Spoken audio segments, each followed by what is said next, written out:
এটা একটা utility brand Fujiyama Tejas. এটা হচ্ছে 3300 মডেলের ইনভার্টার, 3 কেভিএ 24 ভোল্টের। এটা প্যানেল সাপোর্ট আছে 2400 ওয়াট, ব্যাটারি 24 ভোল্ট, 200 অ্যাম্পিয়ারের ব্যাটারি থেকে 150 অ্যাম্পিয়ারের ব্যাটারি দুটোই ইউজ করা যাবে। এটা হচ্ছে অফ অন সুইচ, এটা অন করে দিলাম, অন হয়ে গেল ইনভার্টার। আর এখানে আছে উপর দিকে অ্যারো, এটা হচ্ছে আইটি মোড ইনেবল ডিসেবল। একটা অন, এটা 3 বার চাপলে আইটি মোড ইনেবল হয়ে গেল, আবার 3 বার চাপলে ডিসেবল হলো। এটা উপরও করা যাবে আর এটা নিচে করা যাবে। এটা এবার আর এখানে আছে বুস্ট চার্জিং। বুট চার্জিং 3 বার চাপতে হবে, 1 2 3। বুট চার্জিং অন হয়ে গেল, আবার অফ করতে গেলে 3 বার চাপতে হবে, অফ হয়ে গেল। এটা হচ্ছে grid charging enable disable. Grid চার্জিংও 3 বার চাপতে হবে, 1 2 3, ইনেবল হয়ে গেল, 3 বার চাপতে হবে, ডিসেবল হয়ে যাবে। এই যে এটা 3 বার চাপলে 1 2 3 কন্টিনিউ চাপতে হবে, ডিজে মোড অন হয়ে যাবে, আবার 3 বার চাপ দিলে অফ হয়ে যাবে। এই যে অফ হয়ে গেল।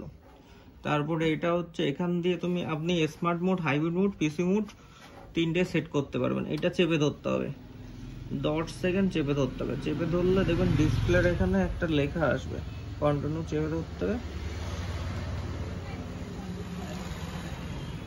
এই যে লেখা আসে প্রথমে হাইব্রিড মোড, স্মার্ট মোড, পিসি মোড। হাইব্রিড মোডে হচ্ছে সোলার থেকেও চলবে, কারেন্ট থেকে চলবে, দুটো শেয়ার করে চলবে। স্মার্ট মোডে হচ্ছে দিনের বেলা সোলার থেকে চলবে, রাত হলে সন্ধ্যে হলে কারেন্টে ধরে নেবে। আর পিসি মোড হলে, পিসি মোড করা হলে, পিসি মোডে হচ্ছে সোলার থেকে চলবে, সোলার করে ব্যাটারি, তারপর ব্যাটারি লো হয়ে গেলে তখন কারেন্টে ধরে নেবে। এটা সেট করতে গেলে এখন স্মার্ট মোডে আছে, কারণ স্মার্টটা লাফাচ্ছে দেখুন। পিসি মোড করতে গেলে নিচে নামাতে হবে, এখন পিসি মোডটা লাফাচ্ছে। আবার যদি আমি স্মার্ট মোডে ফিরে যাই তাহলে উপরে করতে হবে স্মার্ট মোড। আবার হাইব্রিড মোডে যদি যাই আবার উপরে করতে হবে, তখন হাইব্রিড মোড ব্ল্যাঙ্ক হচ্ছে। এখন আমি স্মার্ট মোডে করে দেবো। তাহলে স্মার্ট মোড করতে গেলে এই যে স্মার্ট মোড ব্ল্যাঙ্ক হচ্ছে, এখানে গিয়ে সেভ করে দিলাম, হয়ে গেল স্মার্ট মোড। দেখুন স্মার্ট মোড চলে আসছে। এবার আমি যদি ক্যালিব্রেশন সেট করতে যাই তাহলে এই দুটো একসঙ্গে 15 সেকেন্ড চেপে ধরতে হবে।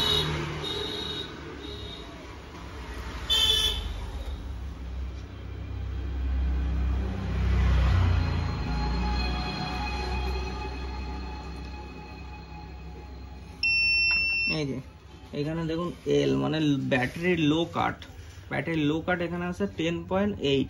এটা আপনি বাড়াতে গেলে উপরে চাপতে হবে, কমাতে গেলে নিচে চাপতে হবে। এটা 10 ভোল্ট পর্যন্ত আপনি করতে পারেন, আমি 5 ভোল্টে করে দেবো। এটা দিয়ে সেভ হয়ে গেল। এবার পরপর আপনার battery voltage, frequency, battery voltage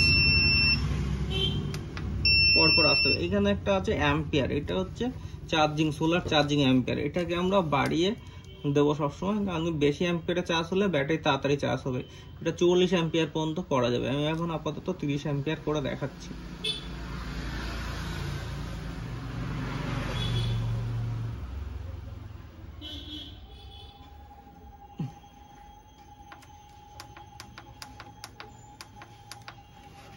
এখানে দিলে সেভ হয়ে গেল।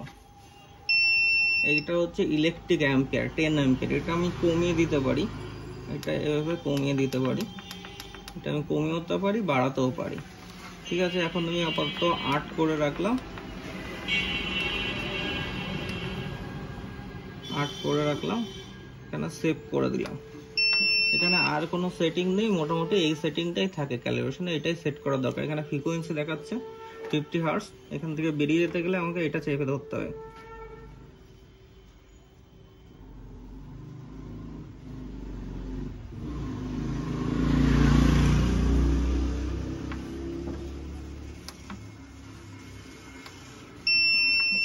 এখান থেকে বেরিয়ে গেলাম। এই যে মেন দেয়া নেই, মেন অফ দেখাচ্ছে, সোলারও দেয়া নেই, সোলারও অ্যাবসেন্ট দেখাচ্ছে, মেন অ্যাবসেন্ট দেখাচ্ছে। 24 ভোল্ট ব্যাটারি ভোল্টেজ, অ্যাম্পিয়ার 00। এটা হচ্ছে ইউটিএলেরই একটি model, new model Tejas. UTL gamma প্লাসের মতন সেম ফিচার্স এবং দামও সস্তা। এবং এটাতে সবথেকে সুবিধা, এটা ওয়ারেন্টি আপনার বেশি আছে, 3 বছরের ওয়ারেন্টি আছে এই ইনভার্টারটায়। এবং এটা গামা প্লাসের মতনই সেম মডেল, সেম ফিচার্স, এবং এটা দামেও সস্তা, ইউটিলিটি ব্র্যান্ড। তো এটা আপনারা নিতে পারেন, এটা এমপিপিটি টেকনোলজি আছে।